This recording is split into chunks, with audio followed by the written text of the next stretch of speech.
Assalamualaikum warahmatullahi wabarakatuh. Bagaimana kabarnya guys? Kembali lagi kita di channel Petani Desa, channel penuh inspirasi dan ilmu pengetahuan. Oke teman-teman, pada kesempatan kali ini kita akan melakukan pengendalian penyakit tanaman secara tuntas. Oke ya, nah teman-teman yang kali ini sedang bingung dengan cara pengendalian jamur patogen, kita lakukan di sini secara tuntas ya. Bagaimana caranya? Jangan lupa like, komen, dan subscribe. Oke teman-teman, untuk pengendalian penyakit pada tanaman secara tuntas, teman-teman harus tahu ya, harus kendalikan dua hal ini ya. Dua hal ini harus beres dulu. Kalau dua hal ini belum beres, maka jangan sekali-kali melakukan tindakan pengendalian penyakit dengan bahan-bahan kimia. Oke, itu tidak akan mempan.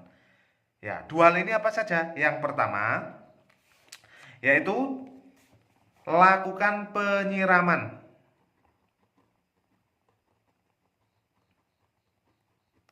Penyiraman secara berkala. Minimal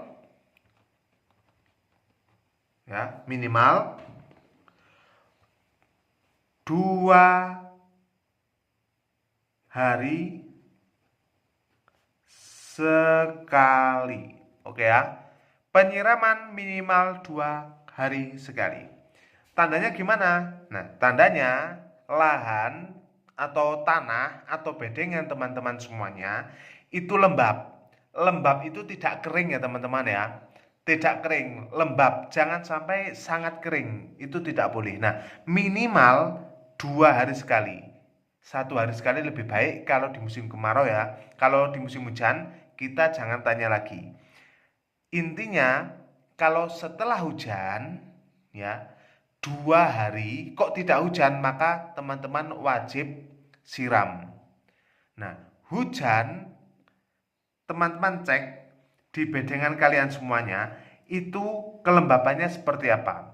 Kalau kelembapannya kok setelah hujan kok jari teman-teman masukkan, kemudian kok basah, maka itu 2 hari baru kita lakukan penyiraman kalau tidak ada hujan lagi. Kalau hujannya kok hujan basah sedikit, cenderung kering, maka 1 hari setelah itu kita siram. Oke ya, paham ya teman-teman ya sampai sini. Penyiraman dilakukan, jangan sampai tergenang ya. Apalagi untuk tanaman yang sifatnya ada buahnya seperti timun, terong, cabai, tomat, itu jangan sampai kita melakukan penggenangan dalam bedengan. Kita siram saja. Oke ya teman-teman ya. Kemudian yang kedua, kalau teman-teman menggunakan mulsa, itu tidak ada gulmanya ya teman-teman ya. Kita tidak bahas. Kalau teman-teman tidak menggunakan mulsa, maka teman-teman untuk penyiangannya jangan dicabut. Oke ya.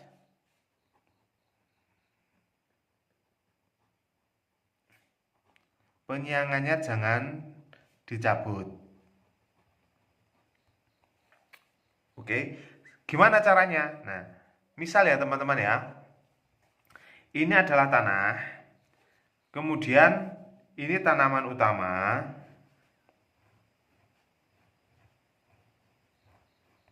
Oke. Nah, di sini ada gulma. Ada gulma ya. Nah, ini jangan dicabut. Kalau gulmanya masih baby, masih kecil, itu boleh dicabut, nggak apa-apa. Karena ini akar tanaman utama ya. Kalau ini adalah tanaman masih kecil, akarnya baru sampai di bawah sekitar 1-2 cm teman-teman. Tapi kalau tanamannya tingginya sudah separuh tanaman utama, maka ini kita bersihkan menggunakan alat teman-teman. Oke, dipotong di sini. Jangan sampai akar-akarnya. Oke ya, dipotong bisa menggunakan sabit, bisa menggunakan cangkul atau bisa menggunakan apa. Kalau mudahnya menggunakan itu ya sabit teman-teman ya, menggunakan arit kalau di sini. Kita arit aja di sini. Kalau teman-teman mempunyai hewan peliharaan ya itu sangat bagus, bisa untuk ngarit teman-teman. Oke ya. Nah, dua hal ini intinya apa teman-teman? Dua hal ini jaga tanaman agar tidak stres. Oke. Nah, kenapa stres? Nah, penyiraman ini kadang kering, kadang basah itu bisa stres teman-teman. Oke. Nah, kalau dicabut ini akarnya panjang, dicabut itu akan mutus akar utama dari tanaman utama ini. Nah, kalau memutus tanaman, patogen yang ada di dalam tanah ini masuk ke dalam jaringan yang ada di akar. Nah, ini akan menginfeksi sampai menjalar-menjalar, nanti jadinya adalah busuk buah, patek, kemudian antraknus, kemudian busuk batang dan lain sebagainya. Itu bisa disebabkan dari infeksi yang pertama dilakukan dari akar. Oke ya? Nah, kalau dua hal ini sudah teman-teman bisa tangani, maka kita lanjutkan penanganan menggunakan cara kimia. Oke ya. Nah, penanganan teman-teman, penanganannya itu ada dua, yaitu secara preventif atau kuratif. Preventif ini adalah pencegahan ya. Preventif adalah pengobatan. Ya. Nah, prinsipnya gimana teman-teman? Oke, sebelum masuk ke langkah preventif dan kuratif, prinsipnya yang pertama, jangan campur dua bahan aktif yang sama atau dari cara kerja yang sama. Oke ya. Misal teman-teman menggunakan mancozeb dan antrakol. Mancozeb ini bisa dari mereknya bisa Manep dan lain-lainnya. Pokoknya teman-teman bahan aktifnya mancozeb dan antrakol ya. Antrakol itu bahan aktifnya adalah propinep. Oke ya. Nah, teman-teman kalau mencampur dari golongan mancozeb dan propinep, ini sama-sama dari golongan M03 teman-teman. Oke, sama-sama dari golongan M03 ya. Dari kode 03 M03 ini tidak direkomendasikan, ini sia-sia ya teman-teman ya.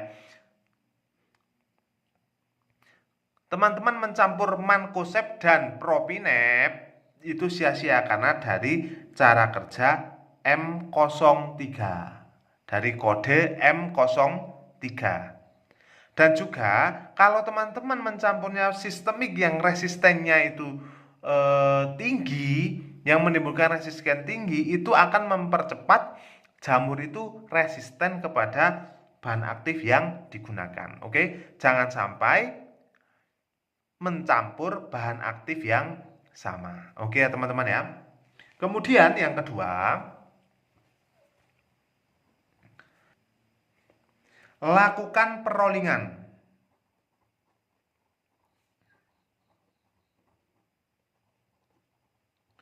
Nah, di cara pengendalian fungisida ini, perollingannya di sini adalah sistemik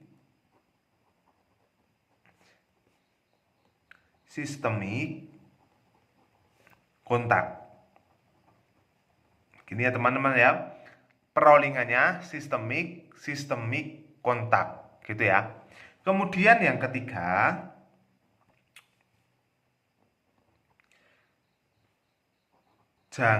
bisa diusahakan jangan campur